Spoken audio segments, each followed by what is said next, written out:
Hey, that's not fair. I had zombies too. Yes, you did. Yes, you had zombies, but this is zombie takeout. See, they're entirely separate species, like the difference between the elephant and the elephant seal. There's always next year.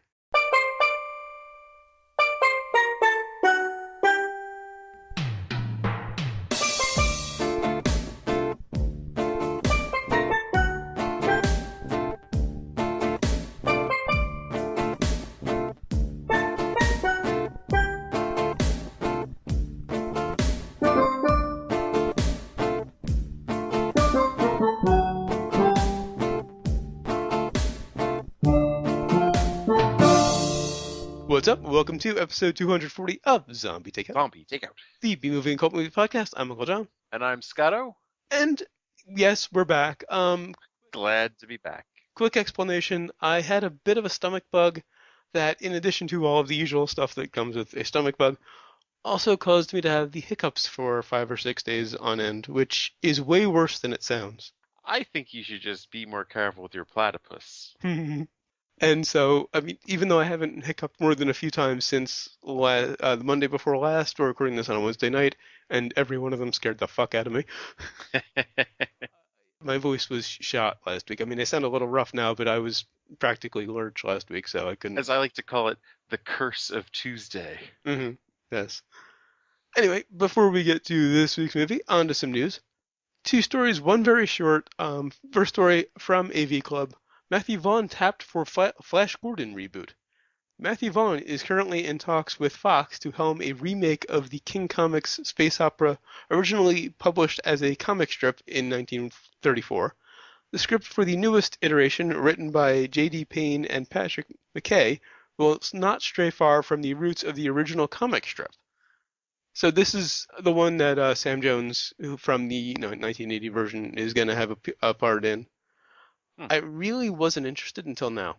Thinking about it, you're calling it a reboot and everything. And the why the fuck not? Yeah. I mean, it's better than another reboot of Batman and Superman. Or Spider-Man. Or Spider-Man. It used to be reruns were only on television. Now we're getting them in the movies. Yeah, I just saw an article tonight that they're doing a live-action version of Robotech. I've complained about live-action anime enough. Yeah. But this is interesting because Flash Gordon is one of those properties that gets, remade every so often because it's one of those perennial stories, like The Hobbit. Are they? Well, wait a minute. The Hobbit. That was that gets or Lord of the Rings. They get remade regularly. Is my point. Flash Gordon is another one that gets remade regularly. Before that first Peter Jackson trilogy, there was nothing but a cartoon. Well, that's true. Yeah, they did. There wasn't a live-action version before that. You're right. It was like 30 years for them to get that from the cartoon to that. Yeah. Because and probably 30 years to get the cartoon made because that was the 80s, if I'm not mistaken. I thought it was earlier than that, but you might be right. You may be right. It may have only been the 80s. But it was just, it was too fantastic to make live action until a certain George Lucas came along. Yeah. But my point is that Flash Gordon has been made a few times before. We've got the infamous 1980 version. There's the sci-fi version from, I think it was like mid-2000s. I forgot there was a sci-fi version. Yeah, it was a guilty pleasure for me, but it wasn't very good. And my understanding of this it was supposed to be kind of a remake of the 80 version, but this gives me the idea that it's not going to be that. It's going to be just a straight up new adaptation based on the comic, which I've never seen, so that could be interesting. Who covers the Queen song, though? Because I think you got to keep the Queen song in somehow. Really? I'm thinking you'd find something just as iconic. I don't know who it would be, but... How do you get more iconic than Queen? Well, but Queen weren't really iconic before Flash Gordon and Highlander. Yeah, you're right. That's kind of what made them iconic. So you want to pick somebody current and give them that same opportunity, I would think. It's fairly popular but current, and then, I'm middle-aged. I don't know current music for the most part. At least not the stuff. Anyway, on to the second story from Cinema Blend, and actually very relevant to this week's movie. Joss Whedon sued for stealing Cabin in the Woods. Really? Peter Gallagher, not to be confused with the actor, is the author of a book called The Little White Trip: A Night in the Pines. According to the Wrap, the suit he filed with the U.S. District Court claims The Cabin in the Woods is virtually identical in a number of ways. No shit, man. Gallagher wrote the book in 2005, published it in 2006, registered the title in 2007. Neither Lionsgate nor reps for Joss Whedon have responded to the suit, which also names Drew Goddard, director of Cabin in the Woods.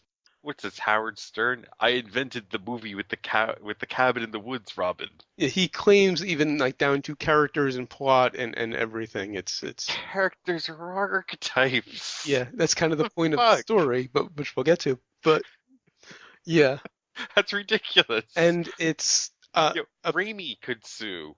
yeah. I did this. I did a movie with the cabin in the woods. If we're looking at characters, yeah, just about every slasher film could sue, which is kind of the Exactly. point of Cabin in the Woods. It's ridiculous to sue.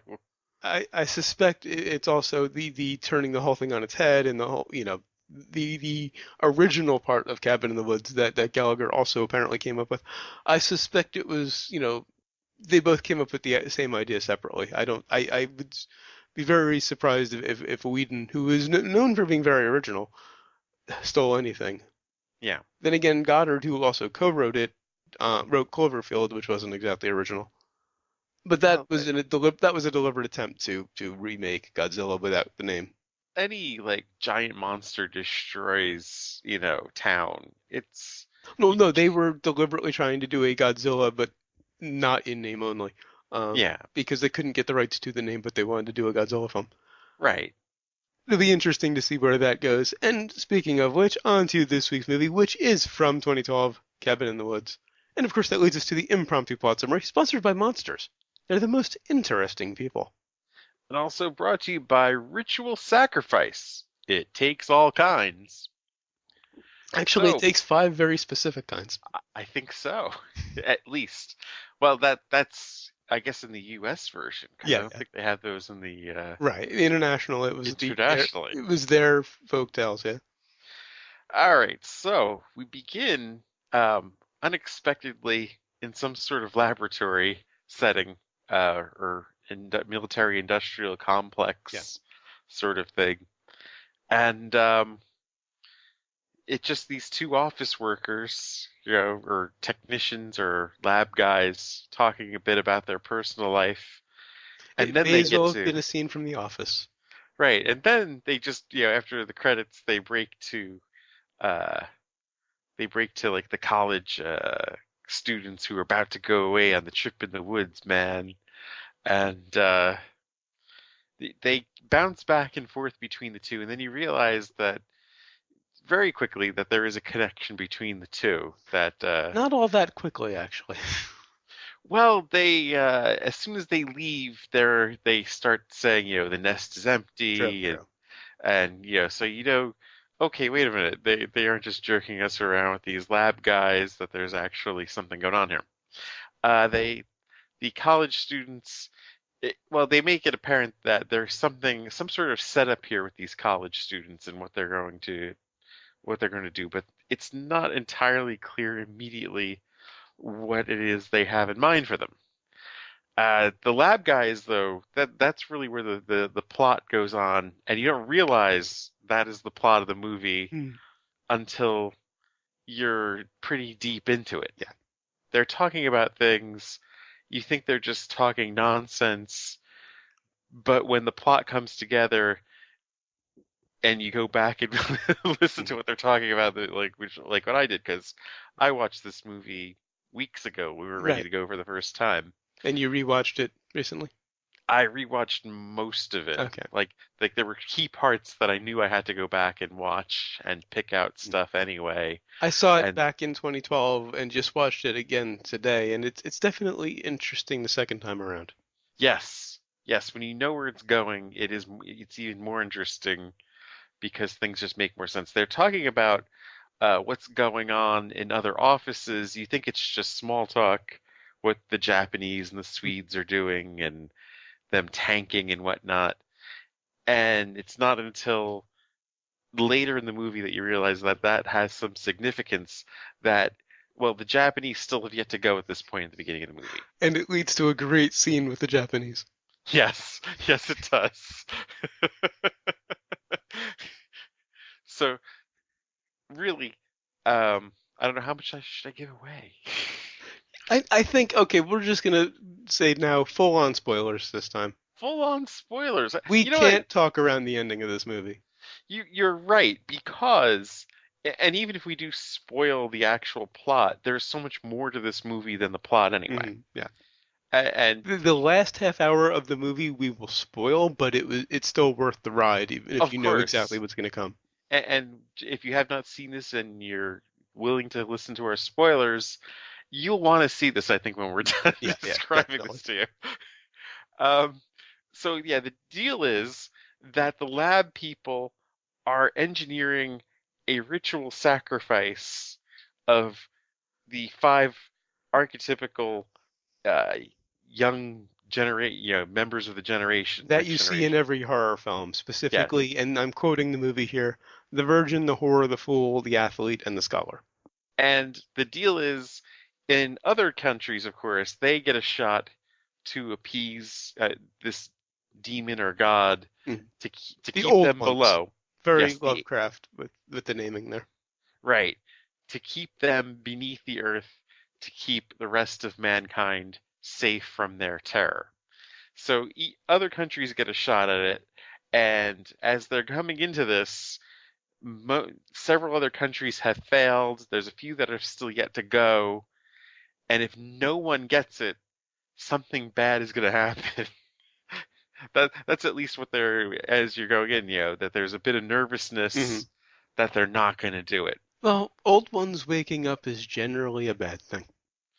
Well, the technicians themselves, played by Great Richard Jenkins I always forget his name. and the guy from The West Wing, whose name I can never remember either. Yes, Bradley Whitford. I That's it. always forget his name, but he is like one of my favorite Mhm. actors present day. I mean, the good guys. I mean, Mhm. And Richard Jenkins is one of my favorites. so they're all casual, but the other people are getting very nervous because it's all on us, Mhm. the U.S., to keep this from going down. Mhm. And interesting I just keep that thinking of that Japanese scene. that lab technician that were from the chemistry department, Mhm. that young woman that's, Yeah. the nervous one from the Amy Acker, beginning, best known for a couple of Joss Whedon projects. she was the little girl lead in Tideland. Oh, really? Yes, she's only 11 when Tideland had, but now here it is like 10 years later in her early 20s. Wait, okay, And not Amy Acker then. Which girl from the chemistry department? Trying to remember. uh, Not the one with the glasses who's walking around. You see a lot in the Jodelle movie. Ferland? Oh, okay. I'm not sure who you're talking about then. Um, I thought that was the one from the chemistry okay. department. Anyway, I was thinking of somebody else. Continue. I, you know what? I have it wrong. She was one of the Buckners. Oh, okay, okay. Okay, the little girl. And yeah, Mm. gotcha. But anyway, That sounds about right age-wise, because Amy Acker's like in her mid-30s. so anyway, they send the students into this cabin in the woods to sacrifice them. Mm. They they get to choose their own destroy. It's very Ghostbusters. Yeah. choose your choose your destroyer. They lure them down into the basement. And you even have one of them, Kurt the athlete, playing with this puzzle ball. And all I could think was, have you never seen Hellraiser? Right, and that's exactly where it's from, of course. Yeah. It turns out. Except it's a cube in Hellraiser, of course. Yeah, but I think there's Barker was working with some literature that it wasn't exactly an original idea from what Oh I no, yeah, understand. right, right. So there were different ones Hmm. where they had different puzzles and different things in their head. Uh, Some had pins, some had blades, and yeah, it was just a pretty much a cellar full of loaded weapons a that conch they got shell to that summons a merman. the merman thing. Yeah. The merman bit is probably one of the funniest damn things. Hmm. I won't spoil the ending Yeah, for yeah. that, but that was one of the funniest damn things I've seen in a movie in a long time, tell you the truth. I wanted to name the episode. Oh, come on. Okay, now I get the reference. I was wondering where that came from. Uh, I've seen it a couple times. I had to watch that again, of course, Mhm. and it's still cracking me up. Anyway, the um the sacrifice goes well in the beginning, and then it kind of goes to shit, Mhm. and then it gets even worse. Well, it actually goes right according to plan until one of them turns out not to be dead. Well, right, right, but then it gets worse Yeah, yeah. because they make it into the lab, Hmm. and uh, all hell does break loose. All You of could the even say monsters get released, and we could say hilarity ensues, but I would describe that scene that or it was more than just one scene, of yeah. course.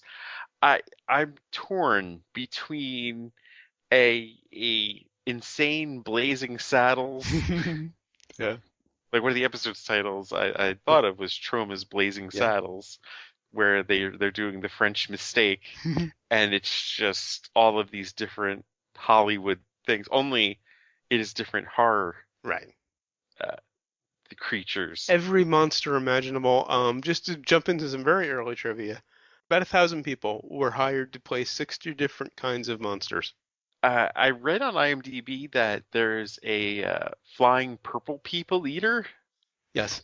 somewhere in there. I Mhm. could not. I think I spotted It's something a like very that. brief thing. Well, they're all brief Yeah. things. Oh, Like, you get a good look at, the Pinhead or Sawhead as he oh is yeah, in this one. definitely. And a couple of others, the Ghost. I spotted the twins from The Shining. Yeah. Thankfully, the giant spider is very brief. I was able to avoid that this time. Yes, yes, Anyway, hilarity ensues. yes. I think I also spotted the worm from either Tremors or Dune. Hmm. Yeah, I've never really gone through and cataloged them because, giant spider in there that I don't want to see. But I can't think of a monster that I didn't notice. Well, there's a few different chances you have. You've got the scene with the cubes, Hmm. which is where I saw the twins from The Shining. Right. And then you get the rampage, Yeah. which is just fucking crazy. Now, rolling back to the beginning. Okay, The second time you see the movie, the opening credits actually make sense. They don't make sense if you don't know what you're in for, right. because it shows all of these different, ritual sacrifices.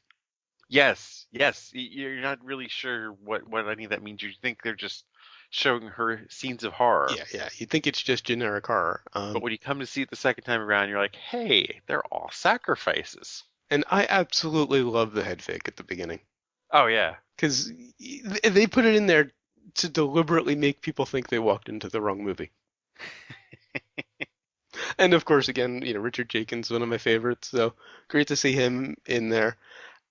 And the jump scare that they use for the title screen is awesome too, Yeah. because they set you up with this office, scientific, military, industrial thing, and it's your typical office scene, and then they just literally hit you in the face with the title screen.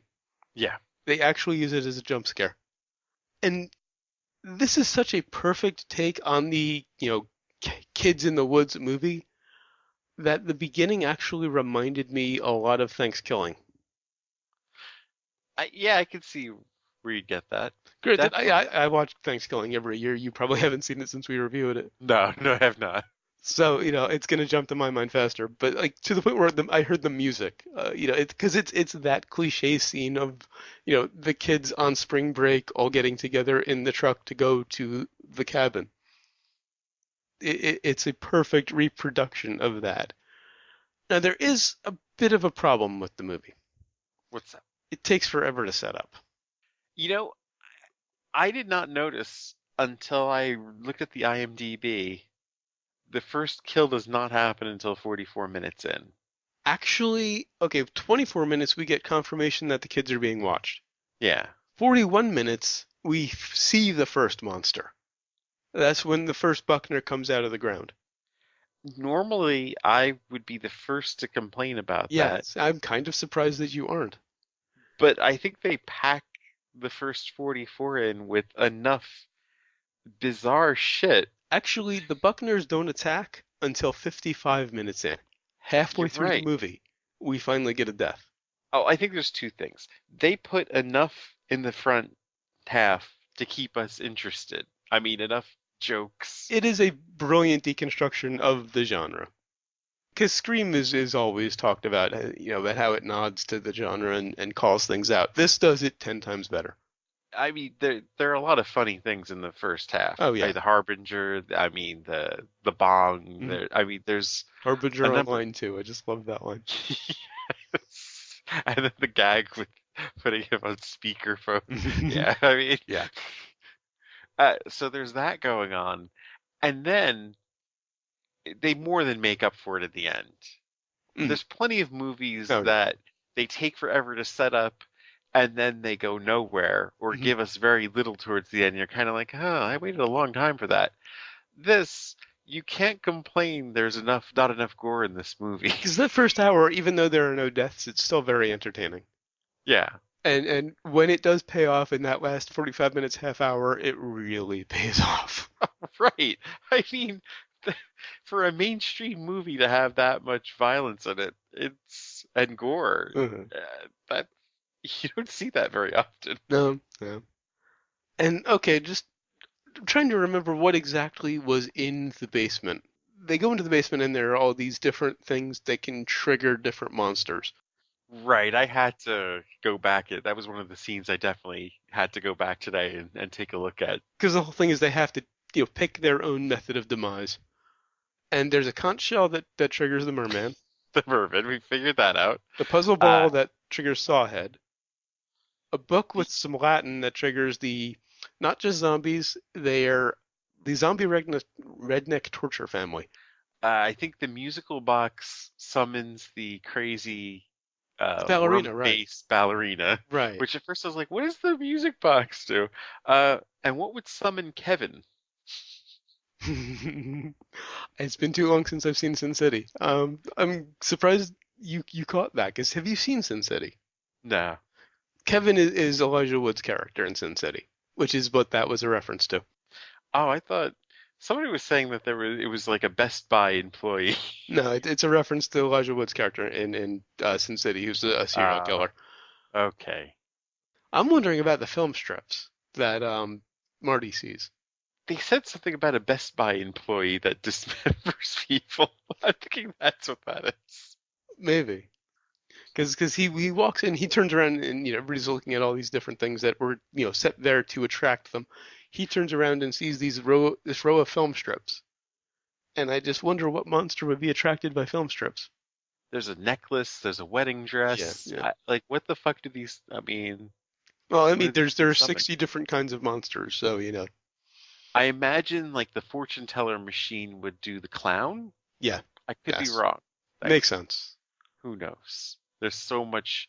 You could watch that scene 100 times and pick out something new Mhm. because another one of those things where there are just so many things packed into it. And they really do bait you if you know anything about horror with the puzzle ball.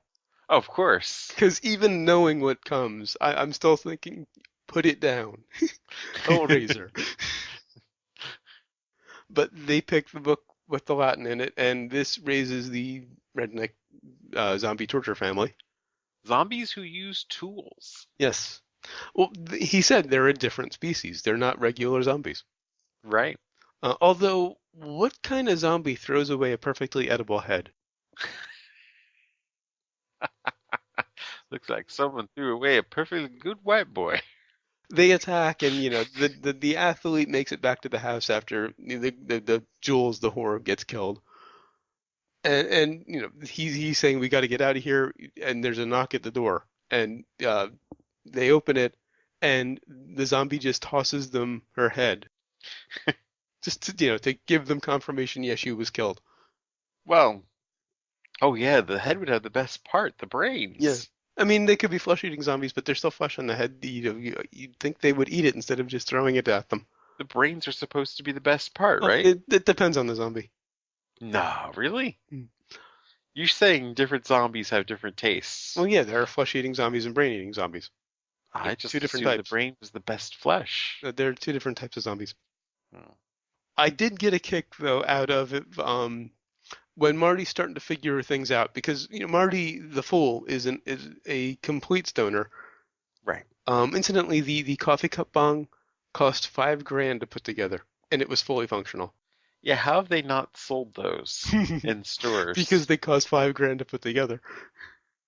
It, but They brought in some experts to train him, on that sort of thing. But because of the pot he's smoking, all of the tricks that they're using and the drugs that they're pumping in and all of this aren't affecting him. So he can see through all of it. And at one point, Jenkins' character says, give him, whatever number of cc's of Thorazine. Had to laugh at that because in addition to being an antipsychotic, it's also used for pervasive hiccups. ah, I went to the emergency room. How many people can say they went to the emergency room for hiccups? And they gave me a prescription for Thorazine. So I got a kick out of that. Now, next they head fake you and make you think that Marty dies. right. And when one of the characters dies, you see this blood trickling down into this big funnel for the old gods, the old ones, the ancient gods, whatever. And you see that again when Marty dies. Was it the zombie's blood? Well, that's a good question. Well, he did say he dismembered it with a trowel, and then Right. when that blood trickles down, there is a bit of an earthquake, a bit of a bit of a rumble, like they didn't like it. Which, Oh, that makes sense now. if you know it's not Marty's blood, I guess it had to be the zombies. I'm kind of shocked that he was able to dismember it with a trowel, considering his blood was practically THC. And then we have my favorite scene in the movie. For you, it was the merman. For me, it was when the Japanese schoolgirls managed to get rid of the ghost that's haunting them. They, Oh, they yeah. they show this classroom with these 9-year-old. They specifically say 9-year-old Right. Japanese schoolgirls. Kind of all singing and chanting, and then this demon or ghost is defeated, and then Jenkins, I can't think of the character name. I'll just call him Jenkins. Looks at the screen and just starts yelling "fuck you" over and over again at this screen full of adorable little Japanese schoolgirls. Like, I mean, were they like setting this thing on fire? And they're just dancing around singing. It was pretty damn funny. And I gotta say, Kurt, the athletes, his death was kind of spectacular. His death, they could have gone two different ways. If they didn't foreshadow the force field, Mhm. it may have been shocking or horrific even. Yeah. But the fact that you knew that was there and he Mhm. was about to take the meatloaf bat out of hell jump on the motorcycle Yeah. and you knew that thing was there, it made it funny as Yeah. fuck. The only death in the first 55 minutes is an eagle that accidentally flies into a force field. Just to I kind didn't of think of that. give you a little nod to let you know what you're in for, or at least make you wonder what it is.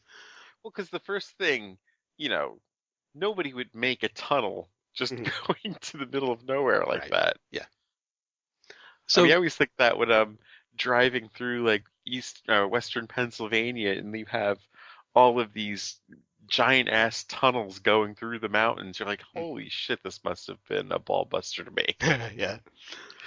So you already know about the force field at that point, and Right. they're trying to get away, driving back through the tunnel, and part of it collapsed because they triggered the collapse. They talked about that a minute before then, and from the beginning, there's this BMX bike on the back of their RV for no apparent reason. Right. So he decides he's going to jump the ravine with this BMX bike. And it's like a crazy jump Mm. too. It's a huge ravine to It's jump. about a 50-foot jump. But of course, as he's planning it, there's no way he can fucking make it because they've already told you there's a force field there. Well, they've already told you it's a force field, and it's a 50-foot jump with no ramp. So obviously try that in reality without the force field, you're just going to go straight down. Right. So Most movies would be like, oh, we'll make it. yeah. So he manages to get some elevation, a jump somehow without a ramp, makes it to the other side of the ravine, smack into the force field, and lights it up and just keeps lighting it up as he goes down. Because it glows and it shows Of itself when course. something hits it because it's a force field. That's what they do. Yeah. And so he just lights it up as he goes down. It's the most spectacular death in a horror film I've ever seen. And really, it's hilarious if you. I think it's funny either way because I knew it was coming and it was still funny. Oh, of course you know it's coming. That's the Well, point. That's why it's I mean, funny. you know it's coming because you know you suspect it's coming if you haven't if it's your first time. If it's your second time, you know it's coming and it's still funny then. I don't remember how I reacted the first time because it was a few years ago. I probably laughed. Oh yeah, because it's totally funny. You know, he's like, oh, I'm gonna do this. And it's gonna, all right, you sure? All right, go away, man. You're right. It's like, of course he's not gonna make it. Yeah. And I mean, he's the frat boy, so you kind of like to see him die. Next up, we have Holden, the scholar. They get back. Him and Dana get back in the RV after Kurt dies. They're gonna try to find some way out of there. And he suddenly ends up with a blade through his throat. Kind of a boring death, but I guess Yeah, it's efficient. Dana runs. Suddenly, Marty comes back. I'd say the scholar was the most unnecessary character Well, yeah, he out of the was just five fitting the archetype. because the Virgin was a scholar too. Yeah, they just needed to check the box, really. Yeah, He was a very bland character and had a very bland death, and that's about it. yeah. So Marty reappears, saves Dana, and they descend into the complex. And it is one of the best creature galleries you will ever see. It's a Disney ride, pretty Yeah. much. It's an elevator that goes, up and down and side to side. And that, yeah, that's the first thing, to go back and kind of freeze and see what you can pick out. hmm Like, I'm not sure what the hell that big yellow scorpion thing was exactly. Yeah, there was a giant bug in there of some sort, not just a Oh, spider, there were but another several kind of bug. giant bugs. I think there may have been an alien, like from the Aliens series in there, but I'm not entirely sure. But my favorite, the unicorn. You Yeah, see that was a pretty guard damn good. get gored, not just gored, run through with a unicorn. They had a unicorn in a monster gallery. The clown. Yeah, well, that's of course they have to It, nod to Pennywise. yeah. And they've also got some really interesting sound effects. Because I was actually watching it, or I was listening to that more than watching it, because trying to avoid the spider. The sound effects, Spider was 2 seconds, yeah, man. I still morbidly phobic. So I was kind of in and out of on that whole section, but I was listening to the whole thing. Really fascinating sound effects. I think I heard the TARDIS at one point, or at least, some I think they used that sound effect. And there was I another ship sound effect from something science fiction that I can't think of, can't remember. Probably Star it's Wars. it is an amazing hodgepodge of sounds and creatures and effects. And then Marty and Dana, of course, make their way through. The all of the monsters get released because she finds the control panel to release them Yeah. to get the guards off their back. She literally opens Pandora's Yeah, box. exactly. They make their way down into the belly of the beast, and they find a very interesting cameo. Well, of course, yeah. We won't ruin who that is, though. Okay.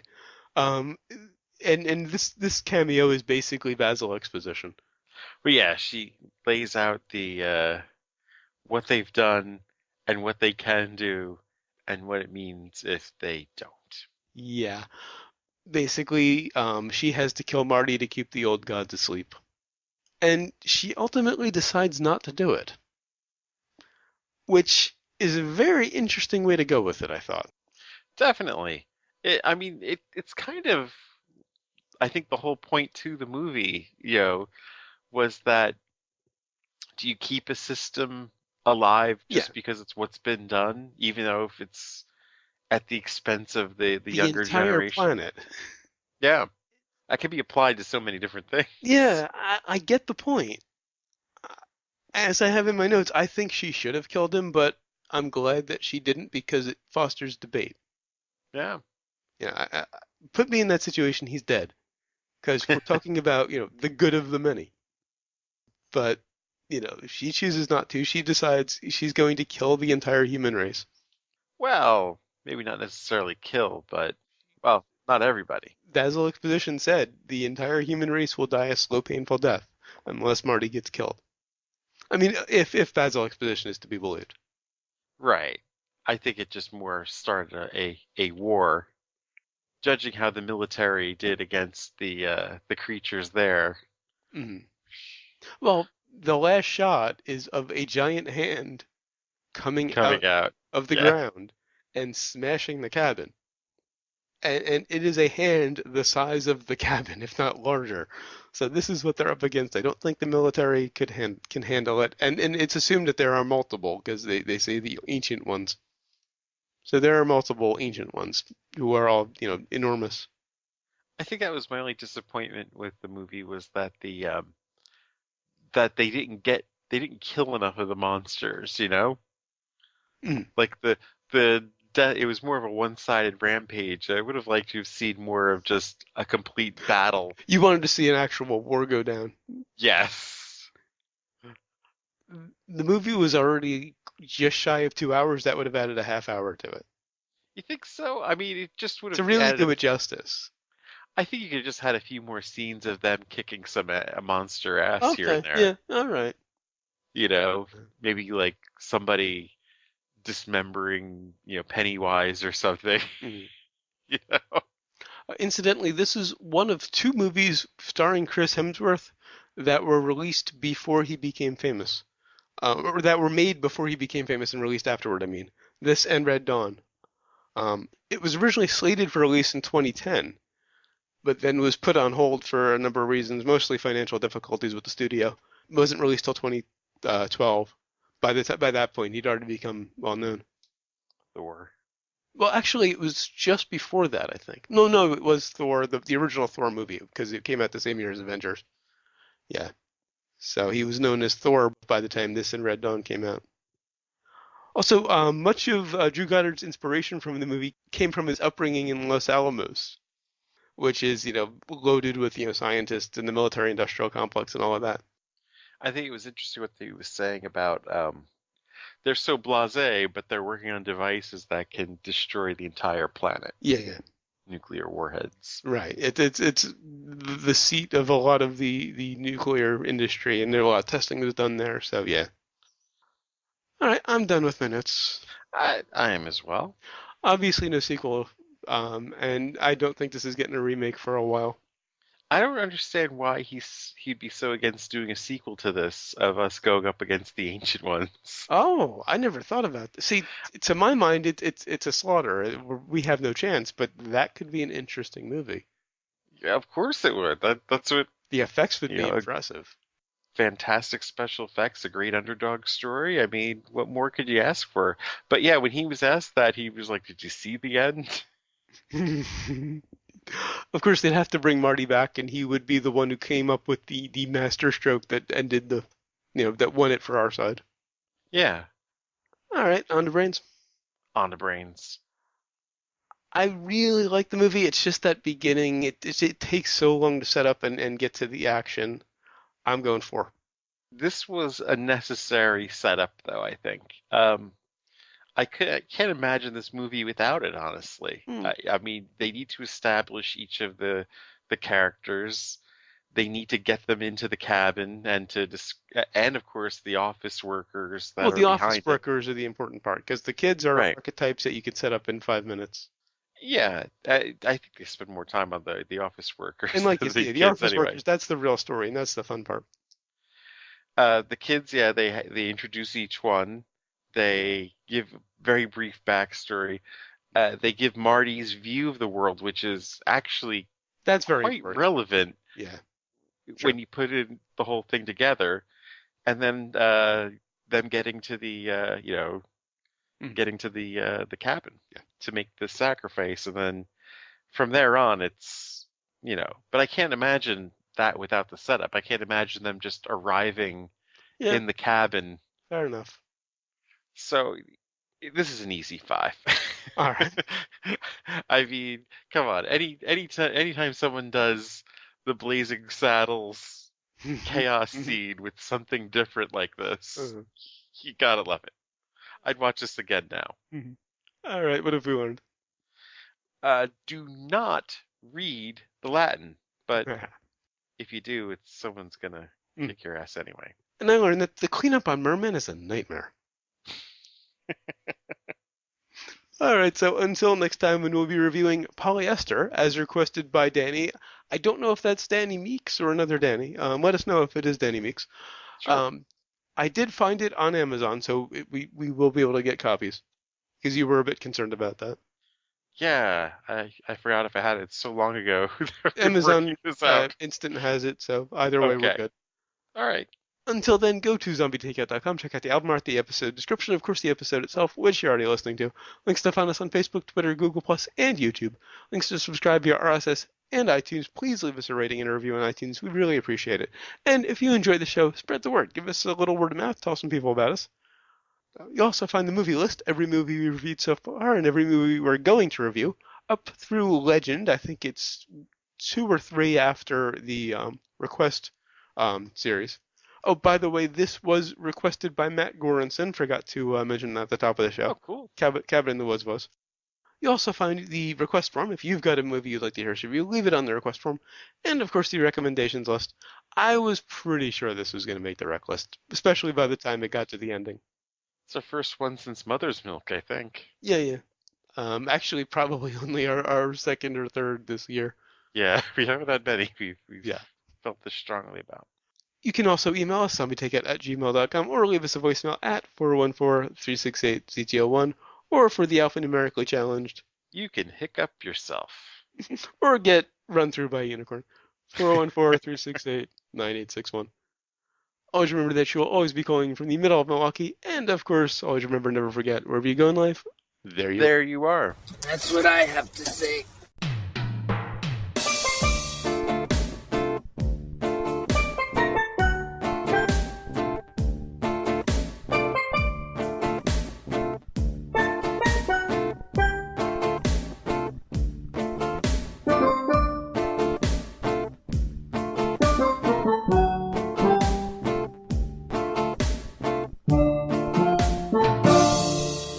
And titles, I have a bunch of titles, all but I've got a lot of titles. all but 2 of these I came up with before I even watched the movie. I mean, I saw it back in 2012, but before I watched it for this. Sacrifice Incorporated, Archetypical, New Tech for Old Gods, Let Sleeping Gods Lie, Monster Mashup, which I like, and the 2 I came up with while watching the movie, Harbinger Online 2, or Husband Bulge. I have a husband bulge as well. I also have the Lore Ipsum Chronicles, Okay. Leprechauns or GTFO, because I think it was one monster I didn't see in the whole thing. Husband bulge, Joseph Campbell's Evil Dead, Troma's Blazing Saddles, or I think my favorite, aw, come on.